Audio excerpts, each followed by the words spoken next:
Hola, ¿qué tal? Buenas tardes a todos. Bienvenidos a este webinar donde vamos a hablar de varias fototerapias o la aplicación de la fototerapia en el más amplio sentido en diferentes entidades y patologías oculares. Me presento, yo soy el doctor Jorge Valdés García, soy especialista en córnea y cirugía refractiva, actualmente secretario general de la Sociedad Mexicana de Oftalmología, de la cual ya he sido presidente, y soy profesor de planta de la Escuela de Medicina y bueno, también CEO de esta empresa que se llama Ocular Wellness Spa, que está encargada de esto. Y la plática de hoy la quise llamar de la termoterapia a la fototerapia, no porque vayas de un lugar a otro, sino porque la intención es cubrir algunas de estas, particularmente en tratamiento del ojo seco evaporativo, que como ustedes saben, mayoritariamente es debido a disfunción de glándulas de meibomio. Eh, a ver, el ojo seco es algo muy prevalente y creo que esta cifra incluso se queda corta. Ahora, esto varía dependiendo de la región. Puede ser en México o en Latinoamérica, en lugares con mayores humedades, más tropicales, costeros. A lo mejor no tienen tanto problema con el ojo seco, pero en los lugares donde tenemos humedades bajas, y estoy bajando a ver la vista porque lugares como, por ejemplo, ahorita Monterrey, que tiene 34 y seguramente en Saltillo, por ejemplo, 34 de humedad, en Saltillo tendrán menos. Yo no sé si ustedes sepan a qué porcentaje de humedad relativa el paciente con ojo seco inclusive una persona normal empieza a batallar. Si no se la saben, bueno, pues la digo, 60% superior es una buena humedad relativa. Entre 40 y 60 ya el ojo seco, los que tienen ojo seco batallan. Y prácticamente todos los debajo de 20, 15 cualquier persona empieza a tener una mayor evaporación de la lágrima. En general, este tipo de ojo seco, el ojo seco evaporativo, y quiero puntualizar mucho que es el mayoritario, porque el ojo seco hiposecretor tiene una sobrerepresentación en el entrenamiento de nosotros, los oftalmólogos, y por el contrario, el ojo seco evaporativo tiene una subrepresentación, es decir, en el espacio que ocupa en el currículum, en el tiempo que le dedicamos a entrenarnos en esto. Es una necesidad insatisfecha. Los que tenemos suficiente año en la práctica hemos visto cómo nos llegan, y probablemente pacientes de nosotros también andan así, con su bolsa de gotas y han visitado no sé cuántos pacientes, médicos, estos pacientes. Y eso habla de que no estamos cubriendo bien la necesidad. Y eso nos debe preocupar como oftalmólogos, porque está en nuestro eh, ethos, pero también como comunidad de profesional que debiese estar atendiendo mucho mejor estos problemas. Y ahorita vamos a discutir un poco por qué no somos buenos. Alguien me dirá, yo sí soy muy bueno. Pues sí, está bien. Pero en general, la mayoría no atendemos de la mejor manera este problema. Es un gran mercado, si alguien lo quiere ver desde la perspectiva financiera y vean cómo están los tamaños de los mercados, cómo han ido creciendo estos mercados. Y esto también ha producido que haya mucho más inversión, que le dedicamos más tiempo y que haya más posibilidades para los pacientes. Y bueno, ahí está más o menos el mercado global. Pues van a decir, esta es una plática de medicina. Es que si medicina no la empleamos y tocamos otras cosas, no nos damos cuenta y entonces solo somos agentes pasivos y no agentes activos para tratar de producir los cambios que necesitamos producir. Y es que el público ha estado buscando mejores tratamientos para la enfermedad de ojo seco durante mucho tiempo. Y nosotros, los profesionales de la salud, los oftalmólogos, estamos en una posición impecable para hacer esto. Somos realmente calificados si aplicamos lo que ya sabemos, agregamos un poco de conocimiento. Sabemos muy bien que tiene un gran impacto negativo potencial en la calidad de vida de un paciente. Y acuérdense que vamos evolucionando como profesión de solo curar a aquellos que estaban muy mal, a curar y hoy en día casi diríamos que no queremos que se enfermen. De hecho, es el paradigma de la salud del siglo XXI. Pero los aspectos de calidad de vida son fundamentales. De ahí que requiere que todos adoptemos el diagnóstico y el tratamiento de este estado de enfermedad crónica y progresiva. Es decir, que realmente nos enfoquemos en esto. Y sabemos que vamos a tener que transicionar a la práctica. Los modelos que hemos visto sobre los que nos hemos educado son modelos muy tradicionales, ¿sí? Muy de la enfermedad aguda, muy de cirujanos, de que queremos hacer cirugía Y la verdad es que necesitamos hacer esa transición para incluir el manejo de la enfermedad del ojo seco, que por cierto, no que sea la razón de lo que hagamos, pero es financieramente gratificante y también no requiere grandes inversiones para hacer esto. De hecho, prácticamente también podemos hacerla muy sofisticada la práctica. Pero déjeme empezar diciendo por qué somos no muy buenos. Porque se nos olvida este modelo que seguramente a todos, y lo sé porque yo me dedico a educación médica, en la mayoría de los currículums de Latinoamérica está esto, es el modelo de atención crónica, que identifica estos elementos esenciales de un sistema de atención médica que fomentan la atención de alta calidad en enfermedades crónicas. El problema es que nuestro enfoque durante casi todo el entrenamiento es enfermedades agudas, las que tengo aquí en este momento, y nuestra práctica en oftalmología empieza a tener, necesitamos perfeccionar más nuestro modelo de atención de enfermedad crónica por la diabetes, por el glaucoma, por el ojo seco, como tres grandes ejemplos de esto. Y estos elementos nos obligan a trabajar con la comunidad, con el sistema de salud, el apoyo a la autogestión. No vale, es decir, se va a hacer estos aseos en casa y le da uno una hojita y listo, en el mejor, o una receta. No, hay que ayudarlos en cómo el paciente autogestiona la enfermedad, porque es probablemente el mayor número de pacientes. Y para eso tenemos que tener entonces habilidades de comunicación, habilidades para poder expresar de manera sucinta lo que queremos que ocurra, tener mucha asertividad a la hora que emitimos mensajes. Entonces, debimos haber desarrollado como materia básica el tema de comunicación y educación para el paciente. Y seguro, la mayoría, porque conozco los currículums, casi nadie lo tuvo de manera profunda. Perdimos más tiempo con el ciclo de Krebs. El diseño del sistema de entrega o de provisión de servicio, ¿cómo vamos a hacer esa atención? ¿Sí? No de la manera que se atienden las enfermedades agudas. Hay que ayudar al paciente a tomar las decisiones, porque al final de cuentas el paciente es el que toma la decisión, pero nosotros estamos ahí para asesorarlos, por eso somos consultores, por eso se llama consulta, ¿sí? Estamos ahí para apoyar esa parte sin caer en paternalismo del siglo, principios del siglo XX o mediados del siglo XX, que el médico es el que sabe, entonces dice por qué. Sí, debe decir por qué, pero no es el que dice qué, la decisión la debe ser el paciente. Y los sistemas de información clínica, que hoy con la salud digital, la verdad es que esto empieza a ser mucho más rico, mucho más fácil, porque nos permiten seguimiento de pacientes, recordatorios, trayectorias del paciente, trayectoria, cómo va en su curso de la enfermedad. Lo vemos en muchos sistemas diagnósticos que hoy utilizamos. Déjeme usar un ejemplo del de mi área, Pentacam, que te hace las trayectorias de seguimiento, en fin, cosas en ese sentido. Y es que ayer el paradigma, y probablemente muchos estemos todavía en el ayer, el paciente llega a nuestro servicio, a nuestro consultorio, pero él llega porque le molesta algo.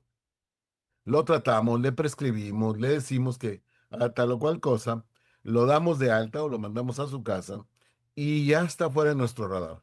Y la verdad debemos evolucionar o implementar. El paciente aparece y sería mejor si el paciente vamos por él. El paciente lo tratamos, lo damos de alta con un plan preventivo y de tratamiento. El paciente recibe apoyo continuo del sistema. El paciente se considera sociosanitario. ¿Qué quiere decir eso? Pues que tenemos que ver cosas como en dónde vive, traslados, tipo en su domicilio, qué cosas tiene. Y no es solo cuando a veces decimos sociosanitario, eh, solemos pensar en personas de escasos recursos, ¿no? Es pensar si esta persona, su aire acondicionado, le reseca la habitación, no tiene controlador no tiene un higrómetro para control de la humedad, en fin, ese tipo de cosas. Y el paciente lo tenemos siempre en el radar, ¿sí? Y lo estamos monitorizando. Entonces, tenemos que generar pues, una cultura. Este es un tema cultural que son los más difíciles, ¿sí? Tenemos que ser muy diversos en cómo atendemos. Captar pacientes tenemos que movernos a una práctica enfocada, ¿sí? En esto, tener un foco. Usualmente las prácticas de oftalmología integral, oftalmología general, tienen un gran foco en ametropías, por ejemplo, en detección de cataratas, retinopatía diabética, que serían los glaucoma. Pues este hay que incorporarlo a ese tipo de enfoque. Hay que modificar y refinar la práctica y tener una especie de trayectoria sobre el ojo seco, saber qué va a pasar con el paciente y no detenernos nada más en la prescripción de gotas, ¿sí? Debemos expandir nuestro servicio y debemos hacerlo de manera incremental y ahorita les voy a mostrar un ejemplo. ¿Cómo implementamos este cuidado? Pues bueno, tenemos que enfocarnos en las personas, en los productos y diagnósticos, los procedimientos, los procesos, incluso en los sistemas de pago, si estamos en el entorno privado. Cada paciente que acude es una persona potencialmente que necesita tratamiento para el ojo seco. Y para eso hay que identificarlos. Y para eso hay que tener lo que les decía a la gente, los productos y los procedimientos, procesos en posición. Lo primero es también, si queremos crear un centro de ojo seco, de superficie ocular o como le queramos llamar, spa de párpados, hay que crear un ambiente, un entorno y lo podemos hacer en nuestro propio consultorio. Utilizar las herramientas de diagnóstico, ahorita vamos a ver un poco, y hacer las evaluaciones que debemos hacer. ¿Cómo gestionamos nosotros eso? Nosotros empezamos identificando al paciente, haciendo tamizaje. Y aquí a veces nos cuesta mucho a los médicos diferenciar las pruebas de tamizaje de las pruebas diagnósticas. Queremos que todo sea diagnóstico desde el principio. Y acuérdense que en el tamizaje tenemos alta sensibilidad, aunque no necesariamente alta especificidad. Y el diagnóstico sí queremos ser muy específicos en ese sentido. La mejor herramienta son los cuestionarios, ¿sí? Al paciente que llega incluso por cualquier otra cosa, hay que plantearle un cuestionario, ¿sí? Y luego ya entramos a las pruebas diagnósticas y las que ustedes tengan, desde las más simples, tiempo de ruptura lagrimal, el chirme, yo uso unas tirillas para medir el menisco lagrimal, evidentemente incorporo el cuestionario que ya lo hicieron, y luego la expresión de glándulas, podemos usar cualquiera, yo les pongo el programa que yo más uso, pero no necesariamente, hay muchos otros en el mercado. eh, que podemos utilizar, incluso unos mucho más simples y más prácticos que este. Y luego hay que educar al paciente. Lo primero hay que decirle que esto no es como tomar antibióticos 8 días, debe ser un buen proceso educativo, proporcionarle asesoramiento financiero. Esto es la parte de la gestión de la enfermedad y la gestión del caso, porque al paciente le va a costar, ¿sí? Y debemos plantearle ese escenario, ¿sí? Nuestra responsabilidad no termina con la prescripción de la receta, por más que algunos profesores se lo hayan dicho a ustedes en su formación, y realizar el tratamiento siguiendo los pasos. Y ahorita voy para allá. Fíjense, esta es una de las, como le facilitamos al paciente, qué es lo que sigue, lo pongo así nada más, desde la parte diagnóstica, la parte de tratamiento, empaquetamos los tratamientos para facilitarle al paciente, hay que tener, les digo, en cuenta que se va a enfrentar esto. Y déjeme platicarle rápido, porque ya voy consumiendo mucho tiempo, las estrategias, las estratificamos. Sí, como les decía, en la parte diagnóstica, que es la columna A, empezamos con los cuestionarios, las básicas en consulta. El MiCheck que es muy práctico, por ejemplo, es una de estas herramientas para hacer memografía muy práctica, muy rápida, que lleva un cuestionario, el OSDI 5, y luego cualquier otra, yo les puse ahí los que yo uso. Y en la parte de tratamiento también la vamos estratificando y los ven ahí las imágenes, desde el autocuidado, que probablemente sea el gran espacio, y ahí hay que dedicarle tiempo, hay que hacer folletos, tener gente especializada que pueda explicar, suplementos nutricionales, enseñarles a ver la temperatura ambiental. ¿Para qué? Pues para hacer una prescripción adaptativa. Por favor, no dejen nada más una gota cada 4 horas. Cada 4 horas, si la humedad está arriba de 60, se la va a poner cada 2 horas si la humedad está debajo de 40, por ejemplo. La aplicación ahora sí, las termoterapias, ¿sí? La más simple, pues es el MGRX, que es la platina, el impresor y la espátula, todo lleva calor, lo cual lo hace muy práctico. De hecho, estamos publicar un paper donde una sola sesión es suficiente. Y luego y hay otro, yo así los escalo y ahorita les voy a mostrar el ejemplo. Aquí está la estratificación de las pruebas de consultorio, pero esta es la que me quería detener. Vamos, dependiendo la etapa de la disfunción de glándulas de meiomio, vamos estratificando. Y me voy a centrar en la última etapa, que es para estos pacientes que ya tienen alteración, y esta combinación del IPL más el Low Level Light Therapy. Como ustedes saben, son estas dos herramientas que tenemos. Es una luz, el IPL policromática de alta intensidad en pulsos muy, muy cortos, ¿sí? Y que son muy eficientes y efectivos. Y luego está el otro, que es esta tecnología para la fotomodulación, y aquí es monocromática y que nos ayuda al tratamiento. Y hacemos la combinación, pero no solo la aplicamos esa, yo quiero platicarles en lo que voy viendo. Esta selección de ondas, y ahorita voy a entrar con cada color nos sirve para atender. La máquina tiene esta luz LED personalizada, gestiona la intensidad, la duración, que es lo que necesitamos para establecer los protocolos. Y aquí un poquito la comparación de la luz solar, el láser, que algunas personas le dicen láser a los pacientes, pues les esclararán que no es un láser. La que más usamos es la luz roja para las disfunciones de glándulas de memoria en general. Acá en el norte sí vemos bastante rosácea por condiciones genéticas, étnicas, hereditarias, y usamos la luz azul y recientemente incorporamos la luz amarilla que platicarán más adelante para el tema de párpados. Vemos muchos pacientes con lagoftalmos nocturnos secundarios a blefaroplastías no hechas por los colegas oculoplásticos, donde los detectamos. Ahí les recomiendo mucho la prueba de Korblacki para poder detectar en esas herramientas de consultorio. Y bueno, pues estas luces cercanas al infrarrojo nos permiten que se absorba por mitocondria, fotoactivar las células, eh, causar la expresión de proteínas y generando estos beneficios del paciente. Cierro nada más con estos comentarios. El estándar de oro sobre el tratamiento de la disfunción de glándulas de meiomio, que es el ojo seco evaporativo, es un abordaje de enfermedad crónica. Si no lo interiorizamos, no lo aplicamos, no lo pensamos, nos va a costar mucho. Las nuevas tecnologías nos están permitiendo, pasando de esa medicina que funcionaba one size fits all, que queríamos usar, aplicarle la misma, a esta tecnología de estratificación. Yo les diría que ahorita estamos en el nivel de estratificación, moviéndonos a medicina personalizada, que prácticamente ya con esto lo empezamos a hacer. Y esta estrategia de complejidad incremental justamente habla de esta estratificación, lo veían en las etapas y el tipo de práctica. Si ustedes a todos le están aplicando lo mismo, pues están ahora sí que en el siglo XX con esta medicina que funcionaba en el promedio, en donde con una cosa tratábamos de atender a la mayoría. Yo crecí con esa frase de que si hay muchas soluciones es que ninguna es buena. ¡Qué error!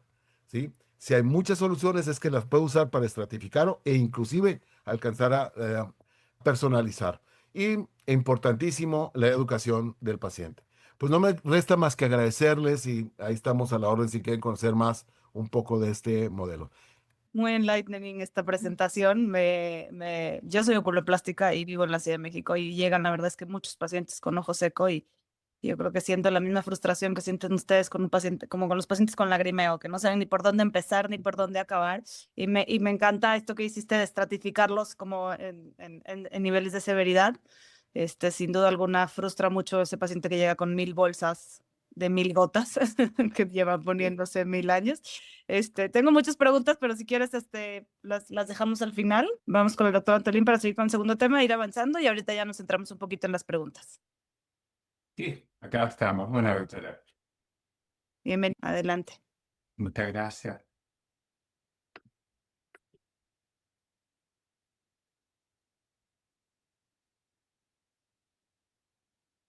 Entonces, feliz de participar en este foro. La primera presentación me encantó, así que felicitaciones porque fue muy completa. El tiempo extra valió la pena escuchar. El fondo es básicamente porque acá en Sudamérica estamos en verano y aparte de restregárselos, porque me imagino que haya hace frío todavía, el manejo de la inflamación palpebral en el posoperatorio de la blefaroplastia sobre todo, es un problema que aumenta cuando los pacientes se operan, por ejemplo, en verano o en ambientes que son más cálidos, y por lo tanto el uso de quimioterapia, de hielo, es algo que es constante. Mi especialidad primaria es órbita y oculoplástica, y también hago cirugía refractiva, por lo tanto he ido derivando hacia la superficie ocular en realidad. Cuando queremos ver el impacto en la recuperación estética, la cirugía puede provocar un aumento del ojo seco y por lo tanto estamos buscando terapias que puedan ser seguras, que no involucren un costo exagerado y que logren reducir el tiempo de recuperación del paciente.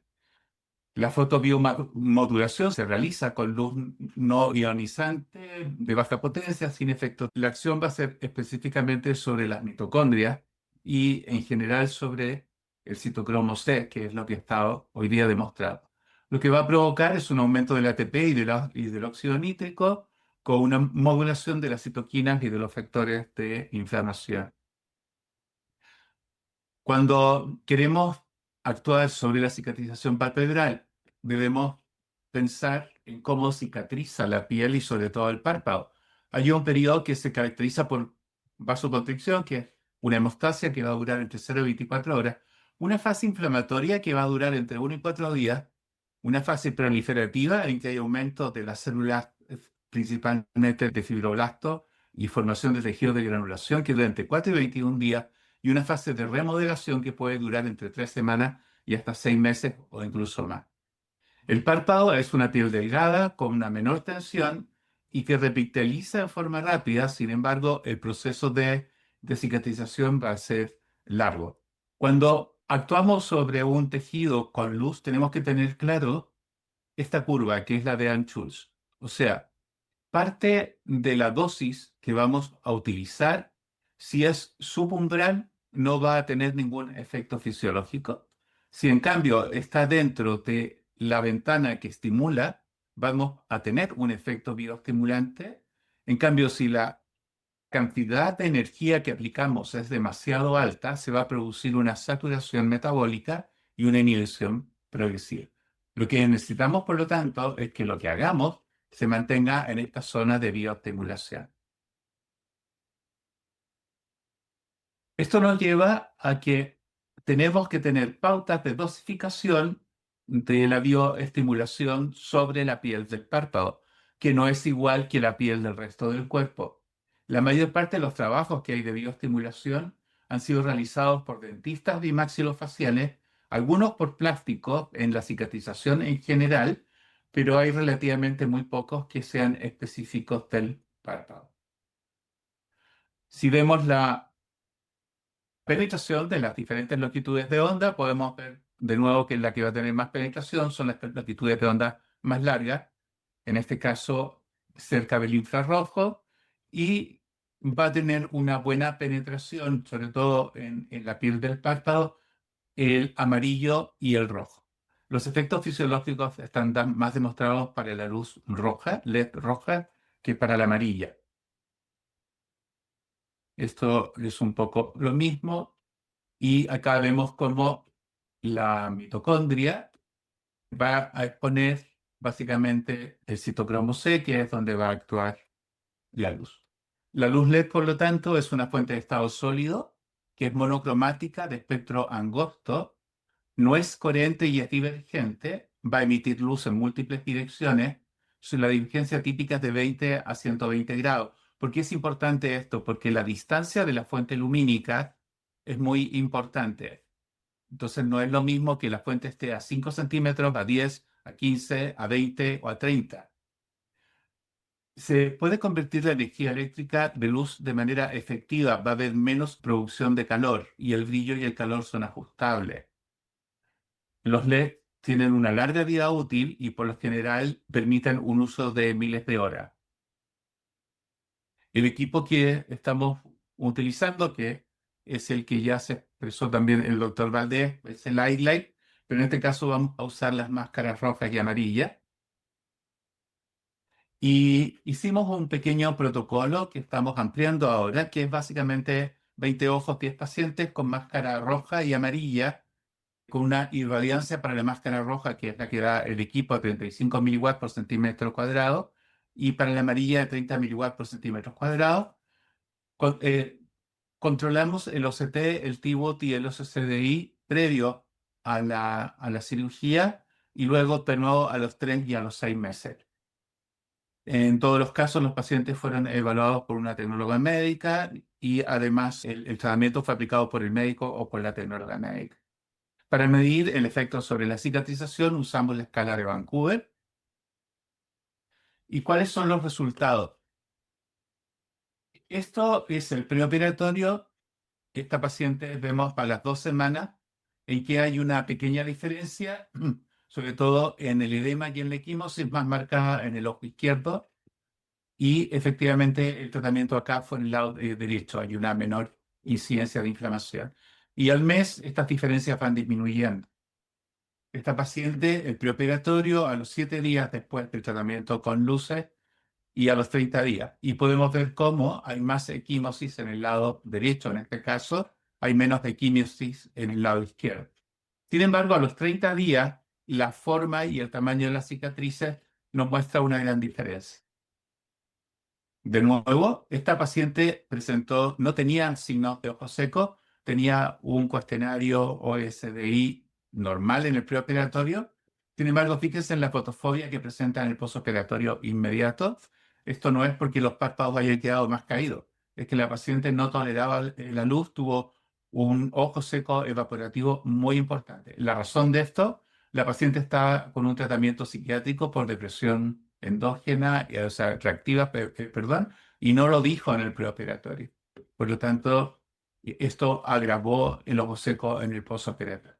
Pero podemos ver el ojo izquierdo, que es este, en este caso hay más equimosis y inflamación que en el ojo derecho, y de nuevo el ojo izquierdo, perdón, es el que ha sido tratado y el otro no. O sea, en términos de inflamación, hay una disminución franca de la inflamación en los primeros días cuando se aplica el tratamiento. Pero el efecto del tratamiento no persiste en el tiempo. O sea, la inflamación disminuye en los primeros días, pero si controlamos ya a los 30 días, la diferencia entre un ojo y otro es mínima. Y a los 3 meses no hay grandes diferencias en las cicatrices, y las cicatrices son relativamente buenas. De nuevo, esta paciente es una paciente que sabíamos que iba a ser un edema importante, tiene antecedentes de insuficiencia renal, se le explican todas las consecuencias, y sin embargo, el resultado es bastante bueno. Y de nuevo, este es el ojo derecho de la paciente y este es el ojo izquierdo, y el ojo derecho presenta menos inflamación a los 7 días del tratamiento con el LT que el ojo izquierdo. Está lo mismo en esta paciente, y acá un poco para mostrar el efecto sobre las cicatrices de las cejas. La ceja también es tratada y también hay una disminución en la progresión de la cicatriz de la ceja. Fue más eficiente en los pocos casos en que hay una cejoplastía agregada externa sobre la cicatriz de la ceja, prácticamente fue más notorio que el efecto sobre la cicatriz del párpado.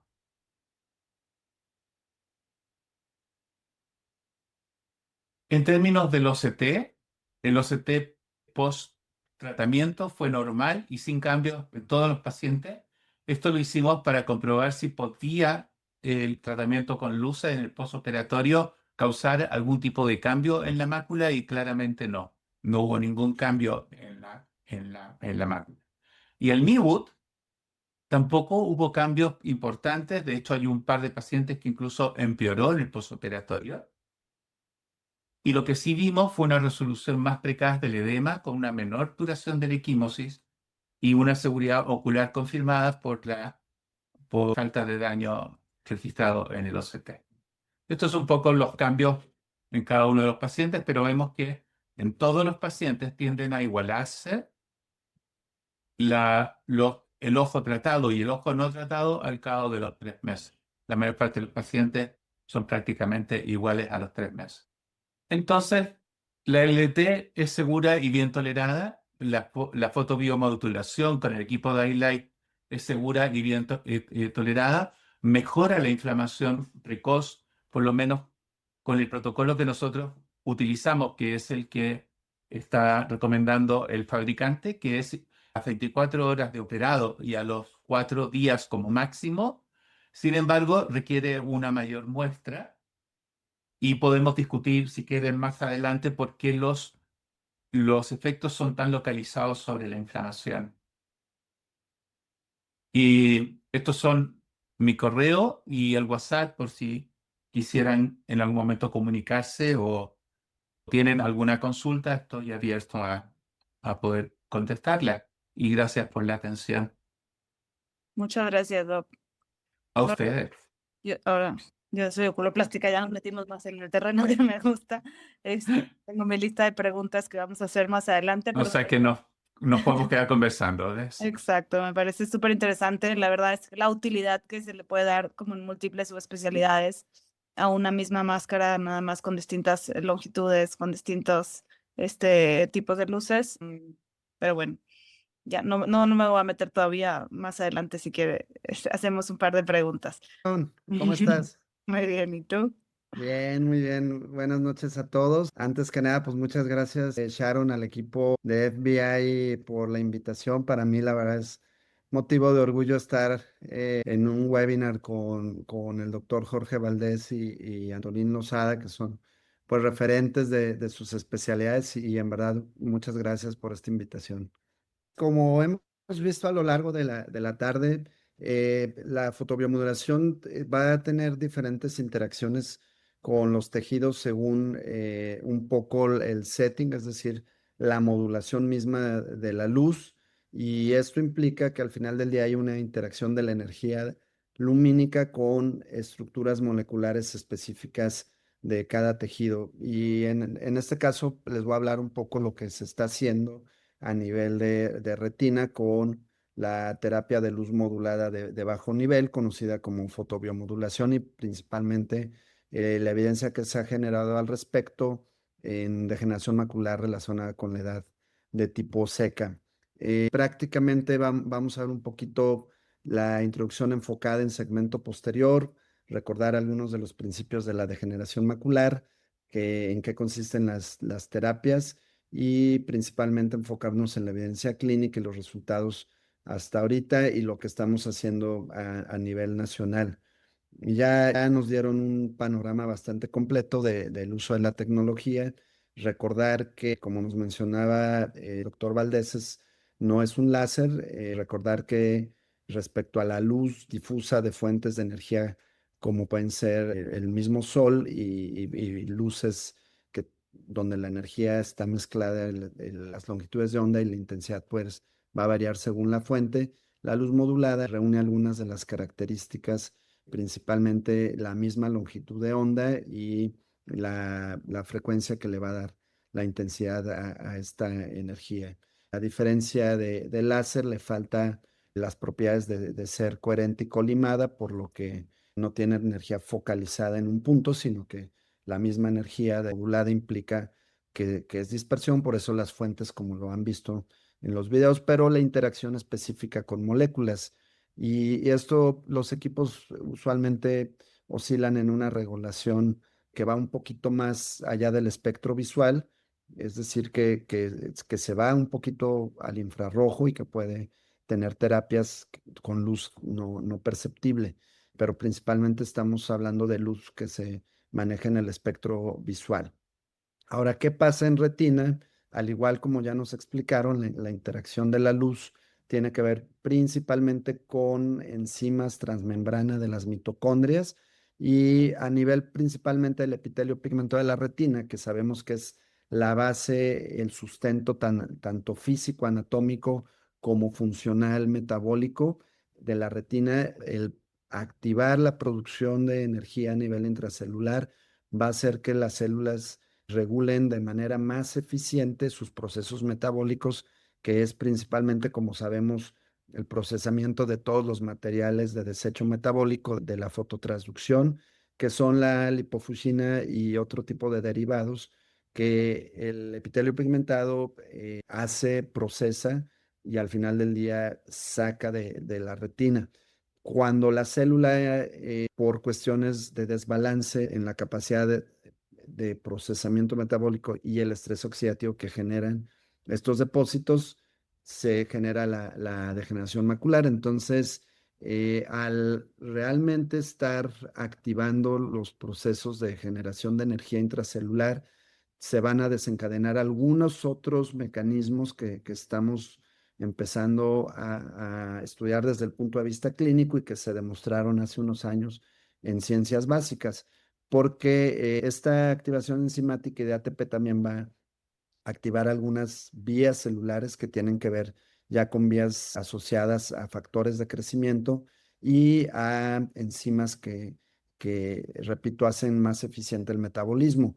pero también se ha demostrado que una vez que empiezan a activarse estas vías, hay una regulación a la alza o positiva de incluso genes de transcripción que se activan, y lo cual va a tener también efectos más que nada, más allá de bioquímicos intracelulares, a nivel celular tisular, que pueden ser la proliferación, que en condiciones normales la proliferación del EPR es una tasa muy baja, es un epitelio prácticamente con una tasa de replicación basal de cero, o sea, no se replica a lo largo de la vida, pero puede haber y hay evidencia de cierta proliferación. Lo que es más importante es la migración, donde se ha demostrado también que áreas que tenían ya un daño del epitelio pigmentado pueden empezar a migrar, y también un poco la diferenciación.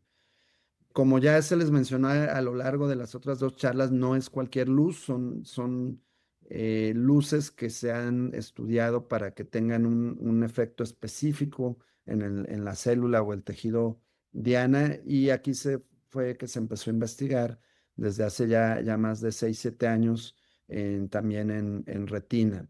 Sabemos que la degeneración macular tiene varias etapas que en la clasificación clínica simplificada tenemos la etapa temprana, la intermedia y la avanzada seca, y la avanzada húmeda o neovascular. Este es un diagrama que hice para que todo el mundo tengamos en mente las diferentes etapas, tanto a nivel clínico de autofluorescencia y de tomografía de coherencia óptica. En las etapas de la degeneración seca se pueden considerar progresivas y consecutivas, con tasas altamente variables entre cada persona, y la etapa neovascular o degeneración húmeda puede ocurrir en cualquiera de las tres etapas, aunque la incidencia es ligeramente mayor en la etapa intermedia. Es decir, de los pacientes con degeneración seca, hay un poco más de riesgo que se convierta en neovascular en la etapa intermedia. Y esto se asocia porque la etapa avanzada ya definitivamente hay muerte celular y fibrosis de la membrana basal de Bruch, que es la que sostiene el epitelio pigmentado, y por lo tanto hace un poquito menos probable la neovascularización, a diferencia de la etapa intermedia, donde hay una inflamación a nivel de las células del EPR que puede llevar a la activación de vías de neovascularización. Y vemos cómo va de la mano con un acúmulo de drusas y un deterioro del epitelio pigmentado. Entonces, la evidencia que vamos a presentar el día de hoy aplica a nivel de ensayos clínicos para el grupo 1, que es degeneración temprana y degeneración intermedia. La evidencia que existe en el uso de fotobiomodulación en etapas avanzadas todavía no hay ensayos clínicos, por lo tanto es un nivel de evidencia un poco de menor valor. Entonces, a la fecha lo que estamos haciendo en etapas tempranas intermedias es la suplementación, que según los datos de las cohortes de seguimiento del AREDS, que son la suplementación basada en pigmentos maculares, zinc, cobre, vitamina E y vitamina D, tienen una ralentización en algunos de los pacientes con degeneración macular, principalmente en la fase intermedia. Básicamente 2 de cada 10 previene a 5 años la progresión de intermedia avanzada, o sea, 2 de cada 10 pacientes se benefician, lo cual en medicina es ligeramente bajo. Y la etapa avanzada, existen 2 inyecciones intravítreas que se usan en Estados Unidos, Nueva Zelanda, Australia y un par de países más, y en el resto del mundo no. Y son terapias intravítreas dirigidas a factores del complemento, y al inhibir las cascadas inflamatorias se retrasa la progresión, pero solo más o menos en un 30% aproximadamente. De hecho, en escenarios de vida real se ha demostrado que incluso es cercana al 25%. Es decir, un paciente que se inyecta una vez al mes una inyección al menos por 12 meses, disminuye la tasa de progresión de la atrofia geográfica más o menos en 25%. Es decir, siguen siendo resultados muy pobres. Entonces, el advenimiento de la terapia con luz modulada se ha vuelto un tema de interés en retina, porque ofrece una terapéutica no invasiva y con data clínica que respalda sus resultados. Aquí tenemos los dos equipos disponibles a nivel comercial, que es el Valeda de la casa Lumitera y el equipo iLight del grupo Espansione de Italia. En Europa está aprobado por la EMA el equipo iLight y está en vías de trámites de aprobación por FDA. Y en Estados Unidos está aprobado el Valeda por FDA y a su vez en fase de aprobación por EMA. Es decir, son la misma base tecnológica, dos plataformas y dos compañías. La exposición no nos detenemos mucho ahí, ya la vieron en las otras charlas. En este caso no hay luz pulsada, solo es exposición a luz modulada amarilla y luego a luz roja. Se hace con la máscara que ya vimos y esta luz entra a través de los párpados. Como le digo a los pacientes, es como cuando tú ves el sol de mediodía, ves naranja porque hay luz penetrando los párpados y llegando a la retina. Y se hace una fase de 5 minutos y luego 1 minuto con ojo abierto y luz pulsada. Prácticamente es una tecnología que tiene más de 20 años en desarrollo, que es como el tiempo promedio que llega a las fases y al uso clínico. Hay bastante evidencia de primaria y de ciencias básicas que demuestra el mecanismo de acción que es la activación de estas enzimas y la producción de energía, como ya también vimos en las otras charlas, y también ya hay un cuerpo de evidencia sólido que demuestra la seguridad, la tolerabilidad y la eficacia. Y estos fueron los primeros casos presentados de forma clínica que me tocó ver en un árbol donde veíamos que pacientes con drusas de generación temprana intermedia, después de un mes se aplanaban estos depósitos y veíamos un cambio estructural que solo habíamos visto de forma espontánea en algunos casos. Y empezamos a conocer desde el punto de vista de imagen cómo se comportan algunas drusas. Vemos que se quitan completamente, otras cambian su conformación a depósitos de reflectividad de mayor intensidad. Algunos nuevamente permanecen, sobre todo las drusas calcificadas o duras, es difícil que cambien su composición. Se siguió usando a nivel clínico. Este estudio es pivote porque es un estudio de un grupo de investigación independiente a la compañía y donde metieron pacientes con casos de despegamiento del epitelio pigmentado y casos ligeramente más avanzados con drusas blandas confluentes. Y cuando hicieron las valoraciones del mes, en algunos no hubo cambios significativos y la sorpresa fue que a los 6 meses, en un seguimiento, muchos de estos pacientes que habían tenido una primera sesión seguían mejorando esto, es decir, estos pacientes no se les siguió dando terapias sostenidas regulares, sino que se les dio un ciclo de terapias y 6 meses después vieron beneficios. Esto nos llevó a entender un poco la fotobiomodulación como más que una causa-efecto, es decir, como una estimulación que implica, yo hago una intervención, genero un efecto terapéutico, como una activación a nivel celular donde todo esto que mencionábamos puede tener implicaciones de activaciones incluso a nivel genético, donde una vez hecha la estimulación de fase primaria, las células siguen actuando metabólicamente y por eso es que podemos ver cambios a 6 meses.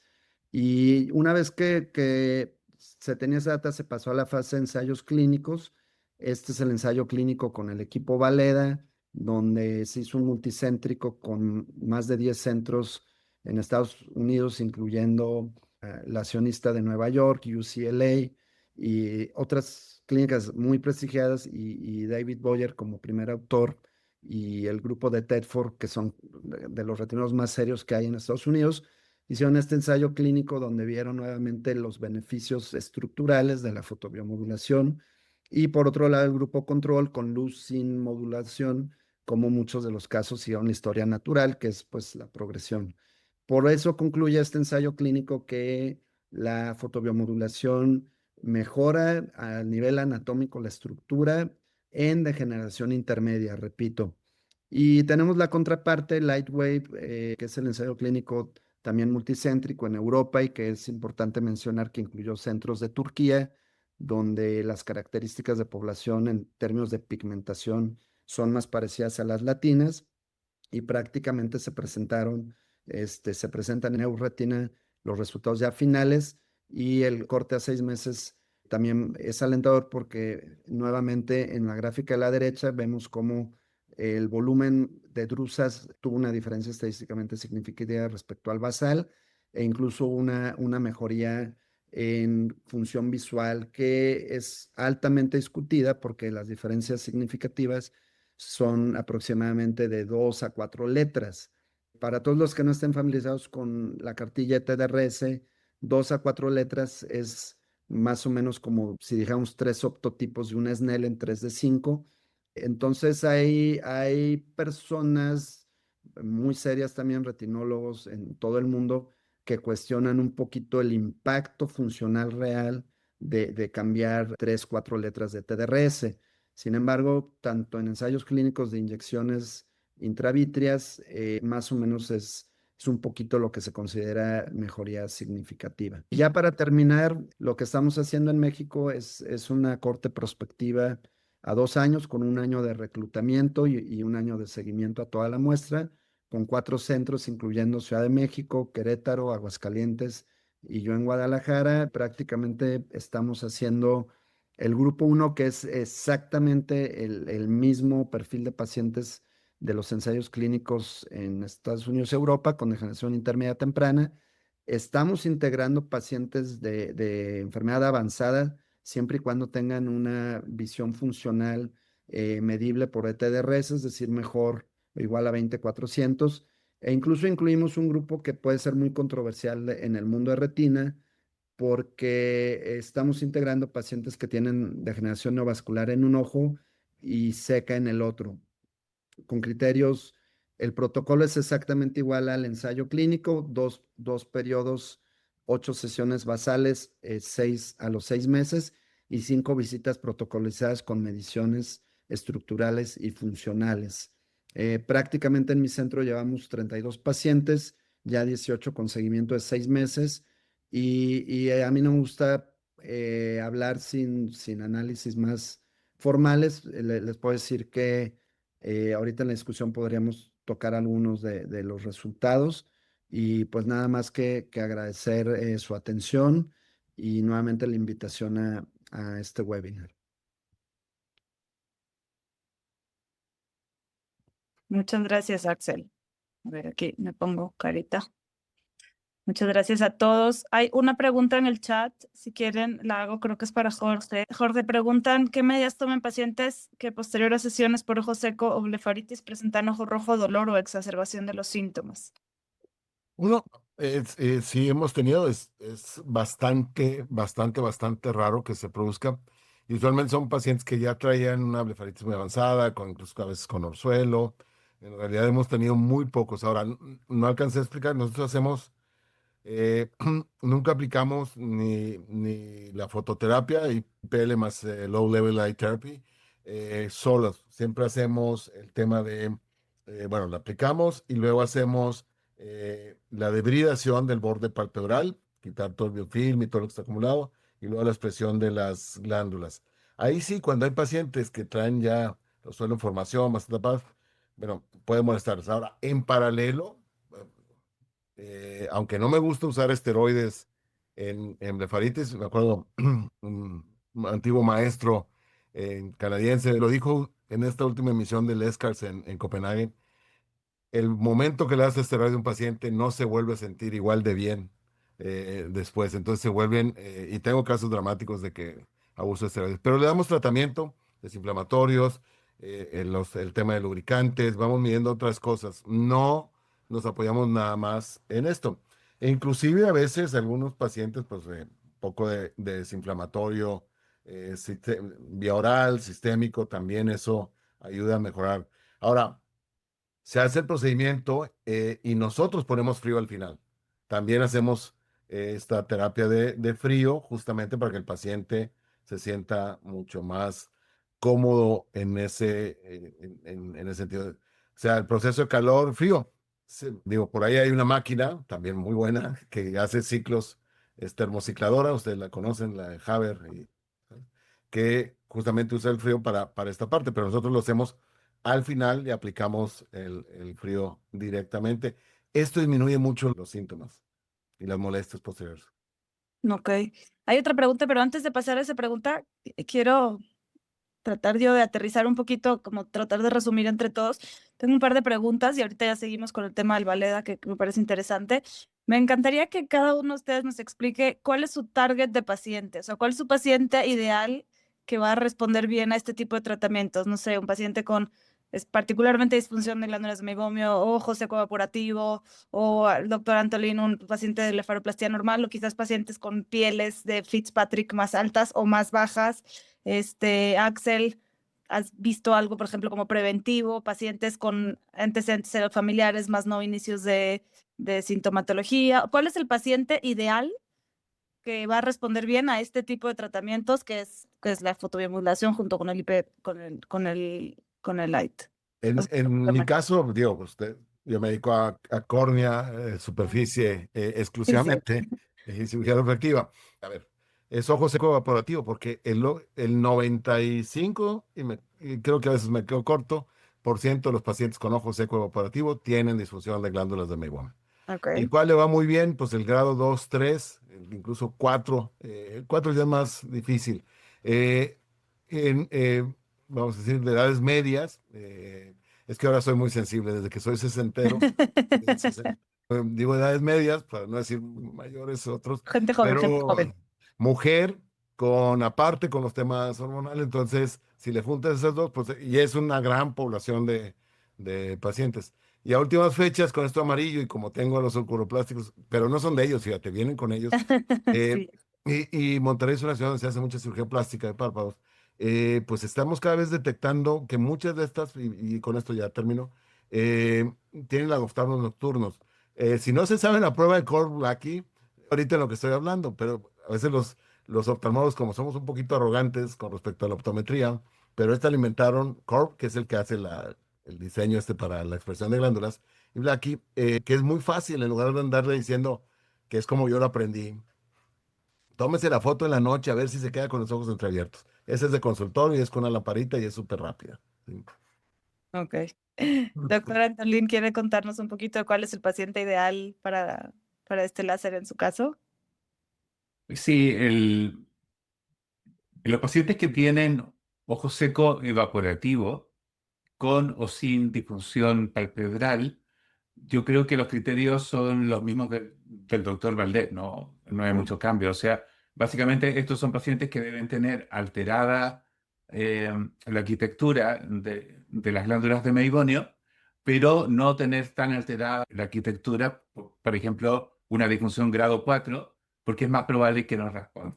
Ahora, en el caso de los párpados, esto es algo que he venido haciendo más recientemente y me parece que es útil en todo paciente que uno espere un posoperatorio más inflamatorio. Y eso Ok. incluye, por ejemplo, pacientes con un Fitzpatrick sobre 3, 4, que son muchos pacientes nuestros. Estos pacientes que tienen blefaritis crónica y una piel irritada, que tienen telangiectasia, que no es una rosácea, pero que es un paciente que muestra signos de inflamación palpebral. Ese paciente se beneficia del tratamiento con luminoterapia o de fotoestimulación. Y también en aquellos pacientes que van a ser sometidos a cirugía de los 4 párpados, independientemente del biotipo. Porque estos pacientes con cirugía en los 4 párpados van a provocarle una alteración severa de la superficie ocular que va a durar por lo menos 7 días. Y la mayor parte de estos pacientes son mujeres mayores de 50 años, y muchas de ellas pretenden o quieren, y con razón, ir a trabajar con un computador a los 10 días, porque la mayor parte trabajamos hoy con un O computador. antes. Eso. Entonces, si en estos pacientes se reduce la inflamación lo suficiente para que puedan retomarlo y tienen menos sintomatología, yo creo que también estaría indicado. Pero como les digo, no estamos viendo una mejoría específica a nivel de la función lagrimal. Lo que estamos viendo es una disminución de la inflamación y una mejoría de la sintomatología subjetiva. Pero sí los pacientes se están recuperando más rápido. Ok, ok, súper. Y Axel, que yo sé que nos dijiste un poquito de pacientes con degeneración leve o intermedia. ¿Algún otro como criterio de selección que digas estos pacientes pueden ser buenos candidatos para este tipo de tratamiento o no? Sí, no, definitivamente creo que al día de hoy el nivel de evidencia clínica no es tan robusto como el que se tiene en superficie y en párpados, como ya lo vimos. Partiendo de eso, sí me gusta aprovechar este tipo de foros para ser muy claro respecto a mis consejos, tanto de retinólogo previo a la fotobiomodulación y que conozco la degeneración macular como a partir de y ya como usuario de la tecnología. La primera recomendación que les puedo hacer es que independientemente de en qué grupo de pacientes lo quieran hacer, sí traten de hacerlo así como lo dijo Jorge muy puntualmente, basados en protocolos y de atención ya estandarizados, es decir, en cómo se aplicó la terapia en los ensayos clínicos, porque es muy fácil caer ante la tentación de empezar a generar fórmulas propias donde se use según criterios basados a lo mejor en experiencias o en otro tipo de fuentes, y entonces podemos empezar a tener resultados, digamos, muy variables, ¿no? Entonces sería como la primera recomendación. Sí les puedo decir también por la experiencia temprana y por la falta de contundencia en fases avanzadas, que los pacientes que ya tienen atrofia geográfica central con malas visiones, pues recordar que esta terapia no es regenerativa y por lo tanto un paciente ya con atrofia central y una visión menor a 20/400 no va a mejorar su vista. Entonces, si ustedes plantean una intervención terapéutica en estos pacientes, por más que uno sea claro, vamos a tener pacientes y familiares que no estén muy contentos con los resultados, porque por más que tú le dediques varias horas a explicarles que quizás es un tratamiento para limitar la progresión en términos de extensión y de campo visual, el paciente al no sentir una mejoría visual central, foveal de los, digamos, 20 grados centrales, va a estar bastante inconforme con la intervención. Ustedes lo han visto en toda su carrera clínica, cómo el paciente de degeneración macular avanzada, cada que va a visita se queja y se queja y se sigue quejando y nunca se va a dejar de quejar. Entonces, cuando ustedes planteen la fotobiomodulación como una alternativa, mucho cuidado con este grupo de pacientes. Y como ya decías tú, la evidencia en degeneración intermedia temprana es muy favorecedora e incluso van a empezar a escuchar pacientes contentos. O sea, justo hoy me decía una paciente que mejoraron sus metamorfopsias, mejoró su percepción en la visión al color y su estabilidad visual en el contraste. Eh, Finalmente, para no alargar mucho, recomendaría que si empiezan a hacer fotobiomodulación en pacientes de retina, lo limiten a degeneración macular y lo hagan estructuradamente, y esto incluye integrar en sus procesos de atención pruebas sobre todo de sensibilidad al contraste y pueden ser también de metamorfopsias, aunque sea con una cartilla de Amsler básica, ¿no?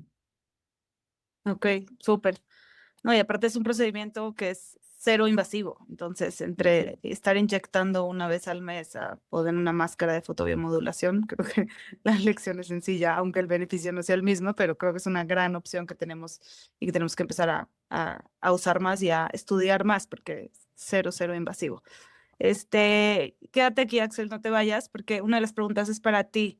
¿Existen algunas diferencias entre los resultados entre el Valeda y el Highlight que estás usando tú? Es una pregunta interesante porque entiendo, según lo que estuve leyendo, que el Valeda es el que más estudios tiene, ¿no? El que más estudios estandarizados tiene en la literatura, mucho más que el Highlight. ¿Cómo, si es similar el equipo, es similar los resultados, es similar el tratamiento o no tiene nada que ver una cosa con la otra? Excelentísima pregunta y creo que sí vale la pena dedicar un par de comentarios. En primer, el grado de evidencia que se ha generado sí me parece que es similar o equiparable en términos de a lo mejor cantidad y calidad de las publicaciones. Sí, ahí apuntaría más a que es un poquito el sesgo que tenemos al ser vecinos de Estados Unidos y que estamos más expuestos a la literatura generada en los centros de Estados Unidos que en los europeos. Dicho esto, la base tecnológica es la misma, la única diferencia es que en el Valeda, además de la longitud roja y amarilla, se da un pequeño ciclo de luz infrarroja. Entonces, sí hay una leve diferencia en términos de que la exposición con Valeda es a 3 longitudes de onda y en el equipo iLight a 2. No existen a la fecha estudios comparativos entre plataformas que puedan arrojar un poco de evidencia sólida respecto al mejor desempeño de una plataforma versus la otra. Y los resultados de los ensayos clínicos de ambos lados se parecen mucho en términos funcionales y estructurales. Al final del día, como le digo a los pacientes, es como tener, no sé, BMW y Mercedes. Son principios de mecánica muy similares y va a variar mucho, pues, el estilo, el diseño. Tendremos que esperar más a que los centros independientes empiecen a hacer estudios comparativos entre plataformas. Lo que sí no se recomienda al día de hoy es mezclar las tecnologías y, por ejemplo, dar unas sesiones con un equipo, otras con otro, que no sé, se me descompuso el A y le sigo con el B, porque, bueno, eso, aunque no, repito, no hay data, de entrada no se recomienda, pero fuera de eso, al punto que tenemos de evidencia el día de hoy, se consideran equiparables. Sigo con una pregunta más. Solo una duda que tengo yo y que creo que también trato de dirigirla hacia los tres. ¿Han visto alguna complicación orientada al tratamiento, ya sea local o algo que valga la pena mencionar o mencionárselo al paciente, como decirle, oye, no te asustes si llegas a tu casa y tienes un poco, no sé, hiperemia, en párpados o un poco de ojo seco transitorio post tratamiento? O sea, ¿hay algún dato que sea importante hacer énfasis en los pacientes después de este tratamiento o antes? Cuidarse del sol, no lo sé. No, yo la verdad, no, o sea, es un tratamiento, es más, como lo hacemos con toda la parafernalia del spa, ¿sí? Y esto es para desmedicalizar un poco. Los médicos somos muy rudos, ¿sí? Y digo médicos y médicas, ¿eh? Eh, y esto, por eso vale la pena que otras profesiones nos ayuden a conformar un modelo terapéutico y una trayectoria, ¿sí? Que poca formación hemos recibido en eso. Entonces, la verdad es que les ponen hasta estas colchas o cobertores, no sé cómo se diga Antonio en Sudamérica, que hacen un poquito de peso, ponemos un poquito de aromaterapia. La verdad es que es una experiencia muy positiva. Sí hay casos como los que me preguntaban por ahí hace un momento, pero en general, muy bien, salen bien y es más, déjame decirte en el caso de nosotros, a veces van a la hora de la comida y de ahí se regresan al trabajo. Para que vean lo noble que es el Buenísimo. tratamiento en ese sentido. En los últimos 5 años, solo he hecho 2 cirugías de chalación. Todos los hemos sacado, ¿sí? Con esta terapia. Digo, también es un dato Efectivo para... interesante, ¿sí? Que al paciente le encanta, ¿eh? Claro. El cuchillo nos gusta a los cirujanos y nada más, a nadie más. Sí, sí, sí. De acuerdo. Es buen incentivo. Doctor Antolín. Yo diría que la principal complicación, que no es seria, pero es el aumento de temperatura local Ok. en la piel de los pacientes después del tratamiento. Entonces, a pesar de que la LED aumenta poco la temperatura, sí la aumenta y a los pacientes se les pone una compresa con hielo al terminar. Pero solamente eso, complicaciones por el tratamiento, por lo menos no he visto retrasos en la cicatrización, ni siquiera aumento en la tasa de infección. Porque yo al comienzo, los pacientes vienen con el Steri-Strip porque se tratan a las 24 horas. Hay que Ya. sacar el Steri-Strip para aplicar las luces. Ok. Yo al comienzo pensé que podíamos aumentar la tasa de infecciones postoperatoria, pero la verdad que no, bueno, se hace con mucho cuidado, con guantes estériles y todo eso, pero no aumentamos la tasa de infecciones. Así que la luz tiene muy pocas complicaciones directas, salvo el aumento de temperatura local. Genial. Oye, le Ah, puedo preguntar a ustedes dos, Sharon y Antolin, ahora que te digo que estoy viendo más gente de párpados, el Stereo Strip, normalmente ¿cuándo los quitan esos? Yo no pongo stair Ah, strips. ok. No, y Yo usas láser, ¿o no? no Para uso la nada. cirugía, Hago ¿no? sutura y Sí, punto antibiótico y los dejo a un y se acabó. libre y que cicatrice al aire libre. La realidad es que depende de dónde los pongas. Los stair strips de los párpados inferiores funcionan más como un sostén que como un protector Sí. de las suturas. Y los protectores de las suturas también depende si le dejaste un ungüento antibiótico sobre la herida o no. Si no está con antibiótico local y está tomando antibiótico oral, entonces el stair strip funge como un protector de infecciones, pero y ahí pues tratar de que aguante lo más posible. A mí no me gusta dejar stair strip, yo prefiero también por mi paz mental dejar ungüento, pero hay un estudio multicéntrico enorme, enorme, enorme que se hizo transatlántico, Europa, Estados Unidos y Latinoamérica, sobre tasas de infecciones post-blefaroplastia y la diferencia entre dejar antibiótico oral, dejar antibiótico en gotas, dejar ungüento, no dejar nada es casi mínima, Es muy poco. significativa. Antolina, era para ti la pregunta. Entendí que tú al siguiente día ya aplicas para empezar a desinflamar. A las 24 horas, sí. Ah, La primera dosis y la segunda entre 3 y 4 días de la primera. ¿cuántas sesiones aplican? Dos. Dos. El protocolo está hecho con 2 sesiones, que es lo que indica el fabricante. ¿Y tú, Jorge, cuántas sesiones estás dando? ¿Una cada 15 días? Uy, 3 sesiones separadas 10 días a lo largo de un mes. Ok. Y a veces el paciente no llega, sí, o sea, Sí, les bueno, digo, a pues en veces. un rango de 7 a 10 días, lo reviso a los 15 y hablando ya que hablé mucho de seguimiento crónico, lo cito al tercer mes y si hay que hacer una sesión de reforzamiento y luego a los 6 probablemente volvamos a hacer otra. Yo les explico mucho que como los dentistas y todos tenemos aquí a los odontólogos que tienen sus protocolos de largo plazo, cuándo hay que hacerse la limpieza, cuándo hay que revisar caries, porque es una enfermedad crónica y poco sabemos nosotros de estas trayectorias. Entonces, si les planteamos un panorama, en el caso del ojo seco, de un año, ¿eh? Les digo, va a ser así, así, así, así, para que estén ellos preparados desde todos los puntos de vista, ¿no? Muy bien. Sobre el tiempo, yo a los pacientes que opero de blefaroplastia les digo que se queden con el Stereo-Strip hasta que salga espontáneamente. Y eso es por una razón, es porque acá en Chile, no, yo creo que en México son más cuidadosos, pero no es infrecuente que los pacientes se restrieguen el ojo. Y después llegan sin puntos y con la herida abierta. Entonces, de esa manera uno les hace sentir que se operaron y que están 3, 4 días o 5 por lo menos como más tranquilos. Pero esa es la razón. Deja de romperle el mito a Antolín. Son iguales, Antolín. O peor. Es lo mismo, Se ¿no? hacen- O y en peores. en todo el mundo, yo a mí, acuérdense esa frase ¿cómo se llama Doctor House? Los pacientes mienten, los pacientes no hacen caso. No, son Acá, los pacientes, pero hay de todo, como en todos lados. pero voy a probar a ver si la tasa de complicaciones es la misma. Y de hecho les dejo protector ocular por 10 días para que duerman con ellos. Y aún así hay pacientes que llegan con los puntos rotos porque se frotaron y todo eso. Pero eso pasa. Hasta en las mejores familias. Axel, tú estás en Esperemos mute, que sí. pero si quieres dar el cierre tú con tu última respuesta, ya para dejar a la gente No, descansar. gracias, Sharon. Básicamente es como recapitular un poquito si van a empezar a hacer fotobiomodulación en retina, hacerlo de forma protocolizada, organizada. Siempre se pueden acercar a los retinólogos que tenemos ya un poco de experiencia.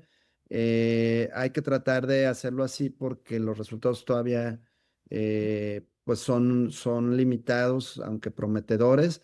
Y acuérdense que estamos tratando una enfermedad crónico-degenerativa cuyas intervenciones tendremos que valorar a mediano y largo plazo, o sea, al menos 5, 7, 10 años, para ver si las intervenciones actuales realmente van a cambiar la historia natural. Entonces, hay que concientizar al paciente de todo esto para no caer en vender, pues, falsas esperanzas o una terapia que caiga un poquito más en el terreno de la expectativa positiva de un paciente versus los resultados reales que podemos llegar a obtener. Muy bien, pues muchas gracias a todos. Me parece que es un aparato, una tecnología muy prometedora. Es una combinación entre el IPL, que ya llevamos muchos años de saber que es un éxito, junto con la fotobiomodulación. Tenemos un mundo de investigación padrísimo adelante, de protocolos y de ayuda, como dice el doctor Valdés, al paciente de una forma muy integral y no solo como una gota, la que siempre nos enseñaron durante la residencia. Y pues muchas gracias a todos por estar acá, por venir, por hacerlo súper multidisciplinario, córnea, retina y oculoplástica. Pocas cosas en nuestra especialidad pueden albergar tantas subespecialidades juntas, incluyendo la oculoplástica, que nunca la alberga nadie más. Pues muchas gracias a todos, muchas gracias, Leslie.